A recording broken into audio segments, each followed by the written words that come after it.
বাবা রিক্সা চালান, ওদিকে মেয়ের চোখে ডাক্তার হওয়ার স্বপ্ন। তাই ইউটিউব দেখেই পড়াশোনা করে ন্যাশনাল এলিজিবিলিটি কাম এন্ট্রান্স টেস্ট আন্ডার গ্র্যাজুয়েট অর্থাৎ নিট ইউজিতে বিরাট সাফল্য অর্জন করলো আমাদের বাংলার এই মেয়ে। আবার অন্যদিকে বাবা সবজি বিক্রি করেন আর ছেলে মোবাইলের কভার বিক্রি, আর তারপর বাড়ি ফিরে রাত জেগে পড়াশুনো। কষ্টের ফল অবশ্য বৃথা যায়নি। এবার সর্বভারতীয় নিট পরীক্ষায় তুখোড় রেজাল্ট করে গোটা দেশকে চমকে দিলেন একজন গরিব সবজি বিক্রেতার ছেলে। সুন্দরবনের প্রত্যন্ত এলাকার হিঙ্গলগঞ্জের বাসিন্দা বিদিশা বর। হতদরিদ্র ঘরের বিদিশা আজ ইউটিউব দেখেই নিটের ট্রেনিং নিয়েছেন এবং পাশও করেছেন। অন্যদিকে ঝাড়খণ্ডের জামশেদপুরের বাসিন্দা রোহিত কুমার। রোহিত সারাদিন একটি ঠেলা গাড়িতে করে মোবাইল ফোনের কভার বিক্রি করেন।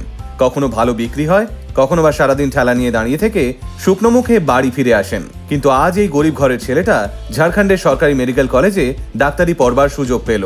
তাই আসুন, আলটিমেট মোটিভেশনের আজকের নতুন ভিডিওতে থাকছে এইরকমই 3 কৃতি ছেলেমেয়ের কথা, যারা প্রমাণ করে দেখিয়েছে অজুহাত শব্দটার অস্তিত্ব কিছু কিছু মানুষের ডিকশনারিতে জাস্ট নেই। প্রথমেই বলি বিদিশার কথা।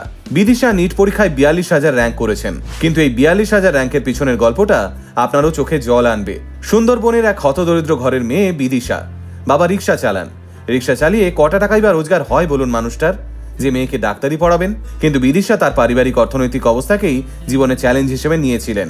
একটা সময় অভাবের তাড়নায় সরকারের কাছ থেকে পাওয়া ট্যাবও বিক্রি করে দিতে বাধ্য হয়েছেন বিদিশা, কিন্তু তবুও বিক্রি করেননি নিজের ডাক্তার হওয়ার স্বপ্নকে। এরপর এক সহৃদয় শিক্ষকের দৌলতে একটি স্মার্টফোন হাতে পান বিদিশা।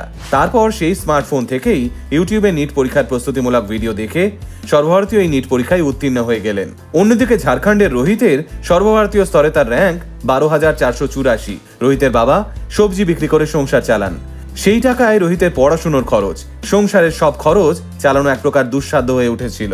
আর তাই এক প্রকার বাধ্য হয়েই অভাবে তাড়নায় একটি ঠেলা গাড়িতে করে কিছু মোবাইলের কভার নিয়ে দিনের বেলা বিক্রি করতেন রোহিত। আর তারপর সন্ধেই বাড়ি ফিরে রাত জেগে চলতো নিট ইউজির প্রস্তুতি। শুনলে অবাক হবেন, সারাদিন অক্লান্ত পরিশ্রম করেও রাত 3টে অবধি পড়তেন রোহিত। আর তারপর আবার ভোর 7টায় বেরিয়ে যেতেন ঠেলা নিয়ে। রোহিত জানান, করোনার সময় তিনি একটু ওষুধের দোকানে কাজ করতেন। সেই দোকানে কাজ করতে করতেই ডাক্তারি পড়বার নেশা জন্মায় রোহিতের মধ্যে। সেই সময় রোহিত রীতিমতো উচ্চ মাধ্যমিকের পর কলেজ ছেড়ে নিটের প্রস্তুতি নিতে শুরু করেছিলেন। আর আজ গোটা দেশের প্রথম সারির সংবাদপত্রগুলোতে তার লড়াইয়ের কাহিনী ছাপা হচ্ছে। আবার বাংলার ছেলে টাকির তানিশ ভট্টাচার্য। কোনো গৃহশিক্ষক ছাড়াই নিটে দুর্দান্ত রেজাল্ট করেছে তানিশ। তানিশের বাবা গণেশ ভট্টাচার্য পেশায় একজন সিভিক ভলেন্টিয়ার, আর তাই নিটের জন্য আলাদা করে কোনো কোচিং সেন্টারে ভর্তি করবার সামর্থ্য নেই তার। কিন্তু তবুও হাল ছাড়েননি বাংলার তানিশ। ইউটিউবে বিভিন্ন শিক্ষকদের অনলাইনে ভিডিও দেখেই রাত জেগে পড়াশোনা করেছেন তানিশ, আর তাতেই এসেছে সাফল্য। লক্ষ্য করে দেখবেন, আমাদের চারপাশে এমন অনেক মানুষ আছেন যারা কথায় কথায় অজুহাত খোঁজেন, কিন্তু এই ছেলে মেয়েগুলোর অবিশ্বাস্য লড়াই আরও একবার প্রমাণ করে দেয় কষ্টের ফল কখনোই বৃথা যায় না। খাটবার মতো করে খাটলে সাফল্য ঠিকই তোমায় খুঁজে নিতে বাধ্য। তাই বাংলা তথা ভারতবর্ষের প্রত্যেক নিট উত্তীর্ণ ছেলেমেয়েদের জন্য রইল শুভ কামনা। আর যাদের এই বছর মনের মতো র্যাঙ্ক হয়নি, তারাও হাল ছেড়ো না।